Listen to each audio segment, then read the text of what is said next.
അനുഗ്രഹിക്കപ്പെട്ട നല്ല സമയത്തിനായി ഞാൻ ദൈവത്തെ സ്തുതിക്കുന്നു, സ്തോത്രം ചെയ്യുന്നു. ദൈവവചനം ശ്രവിച്ചുകൊണ്ടിരിക്കുന്ന എല്ലാ ദൈവമക്കൾക്കും വീണ്ടും വരാമെന്ന് അരുളി ചെയ്തവനായ കർത്താവായ യേശു ക്രിസ്തുവിൻ്റെ ധന്യനാമത്തിൽ ഞാൻ എൻ്റെ സ്നേഹവന്ദനം അറിയിക്കുന്നു. ഇന്നത്തെ അല്പസമയത്തെ ചിന്തയ്ക്കായി 42-ാം സങ്കീർത്തനം 5-ാം വാക്യം നമുക്ക് വായിക്കാം. എൻ്റെ ആത്മാവെ, നീ വിഷാദിച്ചുള്ളിൽ ഞരങ്ങുന്നതെന്ത്? ദൈവത്തിൽ പ്രത്യാശ വയ്ക്കുക. അവൻ എൻ്റെ മുഖപ്രകാശ രക്ഷയും എൻ്റെ ദൈവവുമാകുന്നു എന്നിങ്ങനെ ഞാൻ ഇനിയും അവനെ സ്തുതിക്കും. അനുഗ്രഹിക്കപ്പെട്ട ഒരു വേദവാക്യമാണ് നാം കേട്ടത്. ജീവിതത്തിൽ ഒരു പ്രാവശ്യമെങ്കിലും വിഷാദം അനുഭവിക്കാത്ത വ്യക്തികൾ ഉണ്ടാകുവാൻ സാധ്യതയില്ല. പ്രതീക്ഷിച്ചതുപോലെ കാര്യങ്ങൾ നടക്കാതെ വരുമ്പോൾ, ആഗ്രഹിച്ചതുപോലെ ജീവിതത്തിൽ ഉയർച്ച ലഭിക്കാതെ വരുമ്പോൾ, പ്രതീക്ഷിക്കാത്ത സമയത്ത് വേദനാജനകമായ സംഭവങ്ങൾ ജീവിതത്തിൽ കടന്നു വരുമ്പോൾ മനുഷ്യർ നിരാശപ്പെടാറുണ്ട്. പ്രത്യാശ മരിക്കുമ്പോഴാണ് നിരാശ ജനിക്കുന്നത്. യേശുവിലുള്ള വിശ്വാസം നമുക്ക് പ്രത്യാശയെ നൽകുമ്പോൾ, പാപം മൂലം യേശുവിലുള്ള വിശ്വാസം നഷ്ടപ്പെടുമ്പോൾ ഹൃദയത്തിൽ നിരാശ നിറയ്ക്കുവാൻ സാത്താൻ ശ്രമിക്കുന്നു. ഈ സാഹചര്യത്തിൽ പാപികളാൽ തനിക്ക് നേരിട്ട ഇങ്ങനെയുള്ള വിരോധം സഹിച്ചവനെ ധ്യാനിക്കുകയാണ് നാം ചെയ്യേണ്ടത്. നാം കേട്ട വാക്യത്തിൽ സങ്കീർത്തനക്കാരൻ തൻ്റെ വിഷാദത്തിൽ നിന്നും രക്ഷ നേടുവാൻ തന്നോട് തന്നെ വിശ്വാസത്തിൻ്റെ പ്രസംഗം പ്രസംഗിച്ചു. താൻ പറയുകയാണ്, എൻ്റെ ആത്മാവെ, നീ വിഷാദിച്ചുള്ളിൽ ഞരങ്ങുന്നതെന്ത്? മറ്റാരും ആശ്വസിപ്പിക്കുവാനോ ധൈര്യപ്പെടുത്തുവാനോ ഇല്ലാതെ വരുന്ന സാഹചര്യം ജീവിതത്തിൽ കടന്നു വന്നേക്കാം. എന്നാൽ ആ സമയത്ത് കർത്താവ് നമ്മുടെ ജീവിതത്തിൽ ചെയ്തിട്ടുള്ള നന്മകളിൽ ഏതെങ്കിലും ഒരു നന്മയെക്കുറിച്ചുള്ള ഓർമ്മ പോലും നാം ഇപ്പോൾ അനുഭവിക്കുന്ന പ്രതിസന്ധികളിൽ നിന്നും നമ്മെ രക്ഷിക്കും. അതുകൊണ്ടാണ് 103-ാം സങ്കീർത്തനം 1-ാം വാക്യത്തിൽ ദാവീദ് പറഞ്ഞത്, ദൈവത്തിൻ്റെ ഉപകാരങ്ങളൊന്നും മറക്കരുതെന്ന്. യോബ് താനായിരുന്ന വലിയ വേദനയുടെയും കരച്ചിലിൻ്റെയും നാളുകളിൽ സ്വയമായി പറഞ്ഞ ദൈവത്തിൻ്റെ നന്മകൾ നമുക്കൊന്ന് പരിശോധിക്കാം. യോബിൻ്റെ പുസ്തകം 29-ാം അധ്യായം 2-ാം വാക്യത്തിൽ താൻ പറയുകയാണ്, അയ്യോ, പണ്ടത്തെ മാസങ്ങളിലെ പോലെ, ദൈവം എന്നെ കാത്തുപോകുന്ന നാളുകളിലെ പോലെ ഞാൻ ആയെങ്കിൽ കൊള്ളായിരുന്നു. കഷ്ടകാലത്ത് ദൈവം നമ്മെ സഹായിച്ചിരുന്നത് ഓർക്കുമ്പോൾ നമ്മുടെ സൃഷ്ടാവിന് നമ്മെ വിട്ടുപോകുവാൻ കഴിയുകയില്ല. വലിയ കഷ്ടതയിലും വേദനയിലും, പുത്രന്മാരുടെ നഷ്ടത്തിലും, കൃഷി നഷ്ടത്തിലും, സാമ്പത്തിക നഷ്ടത്തിലും ഇയ്യോബ് എത്തിപ്പെട്ടിരുന്നു. ഒരു വശത്ത് അവൻ മദ്യപന്മാരുടെ പാട്ടായി തീർന്നു. തൻ്റെ വേലക്കാരുടെ വേലക്കാരൻ ആക്കുവാൻ പോലുമുള്ള യോഗ്യത ഇല്ലാത്ത വ്യക്തികൾ ഇപ്പോൾ ഇയ്യോബിനെ കാണുമ്പോൾ പരിഹസിക്കുന്നു. മറുവശത്ത് തന്നെ ആശ്വസിപ്പിക്കുവാൻ ഉത്തരവാദിത്വമുള്ള, തന്നെ ആശ്വസിപ്പിക്കേണ്ടവളായ സ്വന്തം ഭാര്യ പറയുകയാണ്, ദൈവത്തിലുള്ള വിശ്വാസം തള്ളിക്കളഞ്ഞ് മരിക്കുവാൻ. സാത്താനാണ് ആ സഹോദരിൽ കൂടി സംസാരിക്കുന്നതെന്ന് ഇയ്യോബ് മനസ്സിലാക്കിയോ എന്ന് നമുക്കറിയില്ല. എന്നാൽ അർഹിക്കുന്ന അവജ്ഞയോടെ ഇയ്യോബ് തൻ്റെ ഭാര്യയുടെ ഉപദേശത്തെ തള്ളിക്കളഞ്ഞു. തന്നെയുമല്ല, ആ സഹോദരിയിൽ നിന്നും സാത്താൻ ഓടിപ്പോകുവാൻ തക്ക വാക്കുകളാണ് ഇയ്യോബിൻ്റെ അധരങ്ങളിൽ കൂടി പുറത്തു വന്നത്. ഇയ്യോബിൻ്റെ പുസ്തകം 2-ാം അധ്യായം 10-ാം വാക്യത്തിൽ ഇയ്യോബ് തൻ്റെ ഭാര്യയോട് പറയുകയാണ്, ഒരു പൊട്ടി സംസാരിക്കുന്നത് പോലെ നീ സംസാരിക്കുന്നു. നാം ദൈവത്തിൻ്റെ കയ്യിൽ നിന്നും നന്മ കൈക്കൊള്ളുന്നു, തിന്മയും കൈക്കൊള്ളരുതോ? ഈ വാക്ക് കേട്ടാൽ സാത്താൻ ആ സഹോദരിയിൽ കൂടി വീണ്ടും സംസാരിക്കുമോ? ഒരിക്കലുമില്ല. ഇയ്യോബിൻ്റെ ദൈവത്തിലുള്ള വിശ്വാസം ഒന്നുകൂടി ഉറപ്പിക്കുവാൻ മാത്രമേ അവൻ്റെ പ്രതിസന്ധികൾക്ക് സാധിച്ചുള്ളൂ. കാരണം അവൻ പ്രതിസന്ധിയിലായിരുന്നെങ്കിലും, കഷ്ടതയിലായിരുന്നെങ്കിലും അവൻ തളരുവാൻ ദൈവം അനുവദിക്കാതെ കഷ്ടങ്ങളിൽ ഏറ്റവും അടുത്ത തുണയായിരിക്കുന്നവൻ ഇയ്യോബിനോട് കൂടെ തന്നെ ഉണ്ടായിരുന്നു. എന്നെ കേൾക്കുന്ന പ്രിയ ദൈവമകനെ, ദൈവമകളെ, ആരും നമ്മെ കാണുന്നില്ല, അറിയുന്നില്ല എന്ന് ചിന്തിക്കുമാറ് പ്രതിസന്ധിയിലാണ് നാമെങ്കിലും നമ്മെ നാം അറിയുന്നതിനേക്കാൾ അറിയുന്നവനും നമ്മുടെ ആവശ്യങ്ങൾ ഇന്നതെന്ന് നാം തിരിച്ചറിയുന്നതിന് മുമ്പേ നമ്മുടെ ആവശ്യങ്ങൾ നിവർത്തിക്കുന്നവനുമാണ് കർത്താവായ യേശു ക്രിസ്തു. സാത്താൻ നമ്മെ നിരാശ കൊണ്ട് മൂടുവാൻ ശ്രമിക്കുമ്പോൾ യേശു നമ്മെ പ്രത്യാശയാൽ നിറയ്ക്കുവാൻ ശ്രമിക്കുന്നു. ആ യേശുവിൻ്റെ സ്നേഹം എന്നെ പല പ്രതിസന്ധികളിൽ നിന്നും രക്ഷിച്ചിട്ടുണ്ട്. നമ്മെല്ലാവരെയും രക്ഷിക്കുവാൻ കർത്താവായ യേശു ക്രിസ്തു ഇന്നും ശക്തനാണ്. യോബിൻ്റെ പുസ്തകം 17-ാം അധ്യായം 1-ാം വാക്യത്തിൽ യോബ് പറയുകയാണ്, എൻ്റെ ശ്വാസം ക്ഷയിച്ചു, എൻ്റെ ആയുസ് കെട്ടുപോകുന്നു, ശ്മശാനം എനിക്കായി ഒരുങ്ങിയിരിക്കുന്നു എന്ന്. നിരാശയുടെ ഏറ്റവും അടിയിലെത്തുമ്പോഴാണ് മനുഷ്യൻ മരിക്കുവാൻ ആഗ്രഹിക്കുന്നത്. സഹിക്കുവാൻ കഴിയുന്നതിന് മീതെ പ്രതിസന്ധികൾ ജീവിതത്തിൽ കടന്നു വരുമ്പോൾ, ഇനി എങ്ങനെ മുന്നോട്ട് പോകുമെന്ന ചിന്ത മനസ്സിൽ കടന്നു വരുമ്പോൾ, ജീവിതം അന്ധകാരാവൃതമാകുമ്പോൾ ഒരു കാര്യം മാത്രമേ നാം ചെയ്യാവൂ.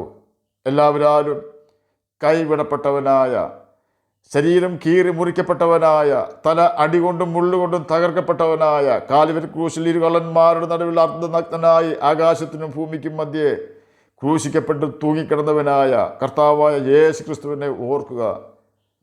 നമുക്ക് വേണ്ടിയാണ് അവൻ ക്രൂശിക്കപ്പെട്ടത്. ആ യാഥാർത്ഥ്യം നാം മറന്നു പോകരുത്. നമ്മെ പ്രത്യാശ ഉള്ളവരാക്കുവാൻ, നിരാശയിൽ നിന്നും രക്ഷിക്കുവാൻ, നല്ല ഭാവി തരുവാൻ, നമ്മെ ദൈവമക്കളാക്കുവാൻ അവൻ ക്രൂശിക്കപ്പെട്ടു. കുന്തം കൊണ്ട് കുത്തേറ്റു, ചാട്ടവാറ് അടിയേറ്റു, മരിച്ചു, അടക്കപ്പെട്ടു. ഇതാലെല്ലാം തീർന്നെങ്കിൽ നാം നിരാശപ്പെടുമായിരുന്നു. എന്നാൽ യേശു 3-ാം ദിവസം ശക്തിയോടെ ഉയർത്തെഴുന്നേറ്റു. വെളിപ്പാട് പുസ്തകം 1-ാം അധ്യായം 18-ാം വാക്യത്തിൽ യേശു പറയുകയാണ്, ഞാൻ മരിച്ചവനായിരുന്നു, എന്നാൽ ഇതാ എന്നേക്കും ജീവിച്ചിരിക്കുന്നു. മരണത്തിൻ്റെയും പാതാളത്തിൻ്റെയും താക്കോൽ എൻ്റെ കൈവശമുണ്ട്. തന്നെയുമല്ല, യോഹന്നാൻ എഴുതിയ സുവിശേഷം 14-ാം അധ്യായം 19-ാം വാക്യത്തിൽ യേശു പറഞ്ഞിരിക്കുന്നു, നിങ്ങളോ എന്നെ കാണും, ഞാൻ ജീവിക്കുന്നത് കൊണ്ട് നിങ്ങളും ജീവിക്കും. യേശുവിൻ്റെ വാക്കുകളാണ് നാം കേട്ടത്. യേശു പറഞ്ഞ ഒരു വാക്കുപോലും ഇന്ന് വരെ മാറ്റിയിട്ടില്ല. വാക്തത്വങ്ങളിൽ വിശ്വസ്തനായ യേശു വാക്കു മാറുകയില്ല. നമുക്ക് അവനിൽ വിശ്വസിക്കാം. നിരാശകളെയും വിഷാദങ്ങളെയും യേശുവിൻ്റെ തോളിൽ ഇട്ടുകൊണ്ട് യേശുവിൻ്റെ മുഖത്തേക്ക് നോക്കി ലക്ഷ്യത്തിലേക്ക് നമുക്ക് ഓടാം. യോബിൻ്റെ പുസ്തകം 30-ാം അധ്യായം 31-ാം വാക്യത്തിൽ എൻ്റെ കിന്നരനാദം വിലാപമായും എൻ്റെ കുരലൂത്ത് കരച്ചിലായും തീർന്നു എന്ന് പറഞ്ഞ ഇയ്യോബ്. യോബിൻ്റെ പുസ്തകം 17-ാം അധ്യായം 1-ാം വാക്യത്തിൽ എൻ്റെ ശ്വാസം ക്ഷയിച്ചു, എൻ്റെ ആയുസ് കെട്ടുപോകുന്നു, ശ്മശാനം എനിക്കായി ഒരുങ്ങിയിരിക്കുന്നു എന്ന് നിരാശപ്പെട്ട ഇയ്യോബ്. ഇയ്യോബിൻ്റെ പുസ്തകം 2-ാം അധ്യായം 13-ാം വാക്യത്തിൽ അതികഠിനമായ വ്യസനത്തിന് ഉടമയായിരുന്ന ഇയ്യോബ്, തൻ്റെ ജീവിതം പാഴായിപ്പോയി എന്ന് ചിന്തിച്ച ഇയ്യോബ്, മരണം കാത്തുകിടന്ന ഇയ്യോബ് വീണ്ടും 10 മക്കളുടെ പിതാവായി തീരുകയും മുൻപ് തനിക്കുണ്ടായിരുന്ന സകല സമ്പത്തിൻ്റെയും ഇരട്ടി സമ്പത്തിന് ഇയ്യോബ് ഉടമയായി തീരുകയും ചെയ്തു. വീണ്ടും 140 സംവത്സരങ്ങൾ ദൈവത്തെ ആരാധിച്ച് ഈ ഭൂമിയിൽ തന്നെ ജീവിച്ചു എന്ന് ഇയ്യോബിൻ്റെ പുസ്തകം 42-ാം അധ്യായം 13 മുതൽ 17 വരെയുള്ള വാക്യങ്ങളിൽ രേഖപ്പെടുത്തിയിരിക്കുന്നു. ഇങ്ങനെ യഹോവ ഇയ്യോബിൻ്റെ പിൻകാലത്തെ അവൻ്റെ മുൻകാലത്തേക്കാൾ അധികം അനുഗ്രഹിച്ചു എന്ന് ഇയ്യോബിൻ്റെ പുസ്തകം 42-ാം അധ്യായം 12-ാം വാക്യത്തിൽ രേഖപ്പെടുത്തിയിരിക്കുന്നു. ഇയ്യോബിനെ ദൈവം അനുഗ്രഹിക്കുവാൻ എന്താണ് കാരണമെന്ന് നാം മനസ്സിലാക്കണം. അതിൻ്റെ ഉത്തരം ഇയ്യോബിൻ്റെ പുസ്തകം 1-ാം അധ്യായം 1-ാം വാക്യത്തിലും ഇയ്യോബിൻ്റെ പുസ്തകം 42-ാം അധ്യായം 7-ാം വാക്യത്തിലും രേഖപ്പെടുത്തിയിരിക്കുന്നു. ഇയ്യോബ് നിഷ്കളങ്കനും നേരുള്ളവനും ദൈവഭക്തനും ദോഷം വിട്ടകലുന്നവനുമായിരുന്നു. തന്നെയുമല്ല ദൈവത്തെക്കുറിച്ച് വിഹിതമായത് സംസാരിക്കുന്നവനുമായിരുന്നു ഇയ്യോബ്. ചുരുക്കി പറഞ്ഞാൽ ഇയ്യോബ് ഹൃദയത്തിൽ അകൃത്യം കരുതാതെ മറ്റുള്ളവർക്ക് തന്നെക്കുറിച്ച് അപവാദം പറയുവാൻ ഇട കൊടുക്കാതെ സകല മനുഷ്യരോടും നീതിയോടെയും ന്യായത്തോടെയും മാത്രം ഇടപെടുന്നവനായിരുന്നു. ദൈവത്തെ ബഹുമാനിക്കുകയും ഭയപ്പെടുകയും ചെയ്യുന്നവനായിരുന്നു ഇയ്യോബ്. ഇയ്യോബിൻ്റെ കാലത്ത് ന്യായപ്രമാണമില്ലായിരുന്നെങ്കിലും ദൈവം മനുഷ്യൻ്റെ ഹൃദയത്തിൽ നൽകിയിരുന്ന മനസാക്ഷിയുടെ പ്രമാണത്തെ കൃത്യമായി അനുസരിച്ചുകൊണ്ട് ദൈവത്തെ ഭയപ്പെടുന്നവനായിരുന്നു ഇയ്യോബ്. പാപത്തെ വെറുത്ത് ജീവിക്കുന്നവനും പാപത്തോട് വേർപാട് ആചരിക്കുന്നവനുമായിരുന്നു ഇയ്യോബ്. എല്ലാറ്റിനും പുറമെ ദൈവത്തെക്കുറിച്ച് വിഹിതമായി സംസാരിക്കുന്നവനുമായിരുന്നു ഇയ്യോബ്.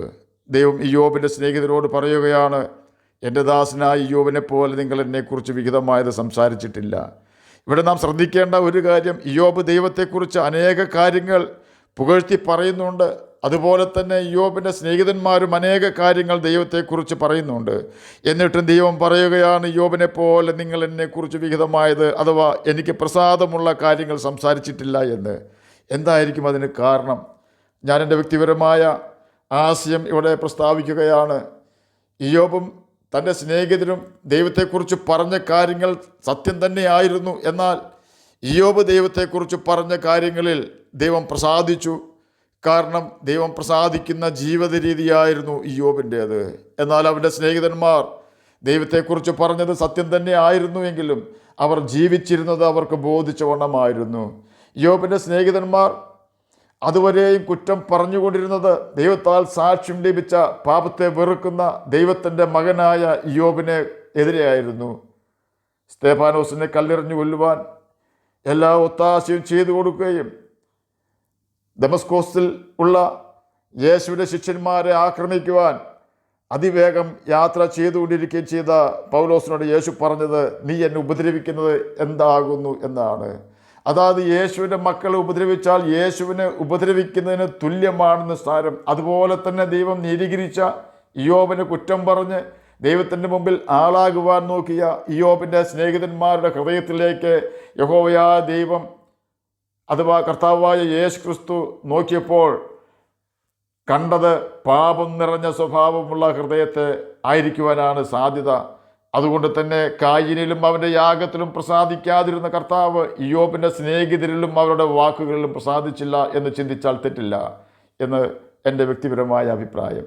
നാം ആരെക്കുറിച്ചും കുറ്റം പറയരുതെന്ന് ബൈബിൾ പഠിപ്പിക്കുന്നതിന് കാരണം, നാം കുറ്റം പറയുന്ന വ്യക്തി ആരാണോ ആ വ്യക്തി ദൈവമകനാണെങ്കിൽ നാം കുറ്റം പറയുന്നത് ദൈവത്തെ തന്നെയാണെന്ന് നാം ഓർക്കണം. നിന്നെ തൊടുന്നവൻ, അതായത് ദൈവവചനം അനുസരിക്കുന്ന ദൈവത്തിൻ്റെ ഒരു മകനെയോ മകളെയോ ഉപദ്രവിക്കുന്നവൻ ദൈവത്തിൻ്റെ കണ്ണിൻ്റെ കൃഷ്ണമണിയെ തന്നെയാണ് തൊടുന്നത്, അഥവാ ദൈവത്തെ തന്നെയാണ് ഉപദ്രവിക്കുന്നത് എന്ന് സാരം. സഖറിയാ പ്രവചനം 2-ാം അധ്യായം 8-ാം വാക്യത്തിൽ അതിൻ്റെ അവസാന ഭാഗത്തിൽ പ്രകാരം രേഖപ്പെടുത്തിയിരിക്കുന്നു, നിങ്ങളെ തൊടുന്നവൻ അവൻ്റെ കൺമണിയെ തൊടുന്നു. അതായത് ദൈവത്തെ അവൻ്റെ കൽപ്പനകൾ അനുസരിച്ചുകൊണ്ട് ബഹുമാനിക്കുന്ന ഒരു വ്യക്തിയെ കുറ്റം പറയുകയോ ഉപദ്രവിക്കുകയോ ചെയ്യുന്നവർ ആ വ്യക്തിയുടെ സൃഷ്ടാവായ യഹോവയെ അഥവാ കർത്താവായ യേശു ക്രിസ്തുവിനെ തന്നെയാണ് കുറ്റം പറയുന്നതും ഉപദ്രവിക്കുന്നതും എന്ന് സാരം. അതുകൊണ്ടാണ് യേശു പഠിപ്പിച്ചത്, സഹോദരനെ മൂട എന്ന് വിളിക്കുന്നവൻ അഗ്നി നരകത്തിന് യോഗ്യനാകും എന്ന്. യെശയ്യാ പ്രവചനം 49-ാം അധ്യായം 26-ാം വാക്യത്തിൽ പ്രകാരം രേഖപ്പെടുത്തിയിരിക്കുന്നു, നിന്നെ ഞെരുക്കുന്നവരെ ഞാൻ അവരുടെ സ്വന്തം മാംസം തീറ്റും. ഈ വാക്യങ്ങളെല്ലാം നമുക്ക് തരുന്ന സന്ദേശം, നാം ദൈവകൽപ്പനകൾ അനുസരിച്ച് ജീവിക്കാമെങ്കിൽ നമുക്ക് സംരക്ഷണം തരുവാൻ കർത്താവായ യേശു ക്രിസ്തു അഥവാ യഹോവയായ ദൈവം തയ്യാറാണ്. നമ്മുടെ ഏത് പ്രതികൂല സാഹചര്യങ്ങളിലും നാം നമ്മുടെ ആത്മാവിനോട് പറയേണ്ടത്, എൻ്റെ യഹോവ എൻ്റെ മുഖപ്രകാശ രക്ഷയാണ് എന്നാണ്. തന്നെയുമല്ല, നാം നമ്മുടെ ആത്മാവിനോട് തന്നെ സങ്കീർത്തനക്കാരനെ പോലെ പറയണം, എൻ്റെ ആത്മാവെ നീ വിഷാദിച്ചുള്ളിൽ ഞരങ്ങുന്നത് എന്ത്? ദൈവത്തിൽ പ്രത്യാശ വയ്ക്കുക. ഓർക്കുക, ദൈവത്തിൻ്റെ കൽപ്പനകൾ അനുസരിച്ചുകൊണ്ട് അവനിൽ പ്രത്യാശ വെച്ചിരുന്ന സകലരെയും യേശു രക്ഷിച്ചിട്ടുണ്ട്. ആകയാൽ നമ്മുടെ പ്രതികൂലങ്ങളിലും മനം മടുപ്പും നിരാശയും കടന്നു വരുന്ന വേളകളിലും പാപം ഒഴികെ നമുക്ക് തുല്യമായി പരീക്ഷിക്കപ്പെടുകയും വ്യസനപാത്രമായി തീരുകയും ചെയ്തവനായ, ക്രൂശിക്കപ്പെട്ട് മരിച്ചുയർത്തവനായ യേശു ക്രിസ്തുവിനെ നമുക്ക് ധ്യാനിക്കാം. അതിന് കർത്താവ് നമ്മെ സഹായിക്കട്ടെ എന്ന് പ്രാർത്ഥിച്ചുകൊണ്ട് ഞാൻ എൻ്റെ വാക്കുകളിൽ നിന്ന് വിരമിക്കുന്നു. നമുക്ക് പ്രാർത്ഥിക്കാം. ഞങ്ങളെ സ്നേഹിക്കുന്ന സ്വർഗീയ പിതാവേ, നല്ല വചനത്തിനായി അങ്ങേ സ്തുതിക്കുന്നു, സ്തോത്രം ചെയ്യുന്നു. എന്നെ കേൾക്കുന്ന ഏതെങ്കിലും പ്രിയപ്പെട്ടവർ രോഗത്താൽ ഭാരപ്പെടുന്നുവെങ്കിൽ അങ്ങ് അവർക്ക് സൗഖ്യം കൊടുക്കണമേ. സമാധാനമില്ലാത്തവർക്ക് സമാധാനം കൊടുക്കണമേ. പഠിക്കുന്ന കുഞ്ഞുങ്ങൾക്ക് പഠിക്കുവാനുള്ള ബുദ്ധിയും ജ്ഞാനവും ഓർമ്മശക്തിയും കൊടുക്കണമേ. അങ്ങയുടെ കൽപ്പനകൾ പ്രമാണിച്ചുകൊണ്ട് അങ്ങയുടെ സ്നേഹത്തിൽ വസിക്കുവാനും നിത്യജീവനാവകാശികളായി തീരുവാനും മടിയനെ കേൾക്കുന്ന അങ്ങയുടെ കുഞ്ഞുങ്ങളെ സഹായിക്കണമേ. പ്രാർത്ഥന കേട്ടതിനായി സ്തോത്രം. യേശുവിൻ്റെ നാമത്തിൽ തന്നെ ആമേൻ. കർത്താവ് എല്ലാവരെയും അനുഗ്രഹിക്കട്ടെ. സ്തോത്രം.